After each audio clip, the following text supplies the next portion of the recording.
Serikat Pekerja Nasional Jawa Barat tegas menolak rancangan peraturan pemerintah tentang pengupahan. Kini, sudah ditandatangani oleh Presiden Prabowo Subianto pada Selasa, 16 Desember 2025 malam. Menurut Ketua SPN Jawa Barat, Dadan Sudiana, bahwa penetapan indeks tertentu di 0,5 sampai 0,9 malah menjadi pengurang dalam penetapan upah buruh. Kalau pertumbuhan ekonomi, ditambah inflasi, berarti hanya sekitar 4% kenaikannya, setelah dikurangi indeks tertentu tadi. Ini kan luar biasa. Tahun kemarin saja 6,5% kenaikannya, berarti sekarang ada penurunan kenaikan upah. Kata Dadan, baru-baru ini. Menurutnya, indeks tertentu itu minimal 1, jangan 0, sebab 0, itu akan mengurangi berapapun nilainya.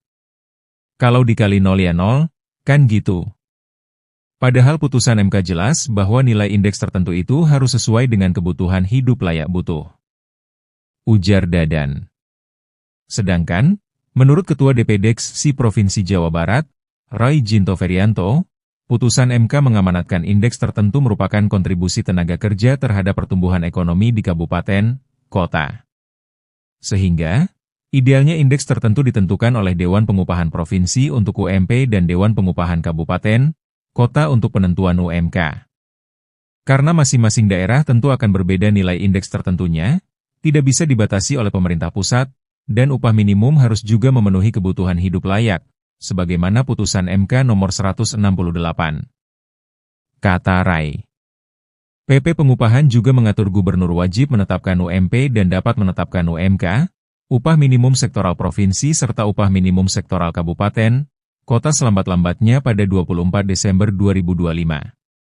Pemerintah pusat, menurutnya, sengaja memberikan waktu yang singkat kepada gubernur untuk menetapkan upah agar rapat Dewan Pengupahan berjalan cepat. Dengan demikian, waktu untuk di Dewan Pengupahan sangat singkat dan bisa jadi rapat Dewan Pengupahan hanya formalitas belaka tanpa diskusi yang mendalam. Oleh karena itu, Seksi Provinsi Jawa Barat dan pimpinan pusat FSP, TSK.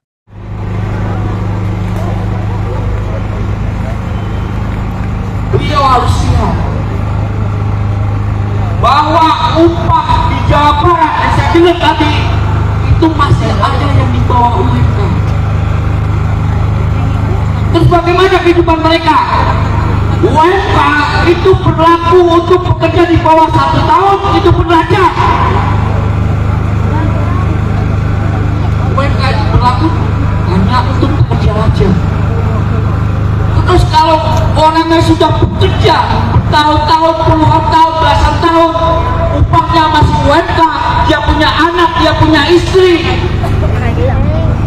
cukup enggak? Cukup enggak? Masih banyak nggak di ATM yang di sekolah kan?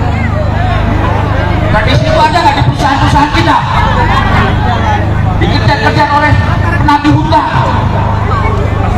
Apa? Karena upahnya masih UMK, bahkan di bawah UMK, dengan menanggung 1 istri, 2 orang anak, 3 orang anak, 4 orang anak, bahkan kalau ada sebuah lebih parah, ya kan?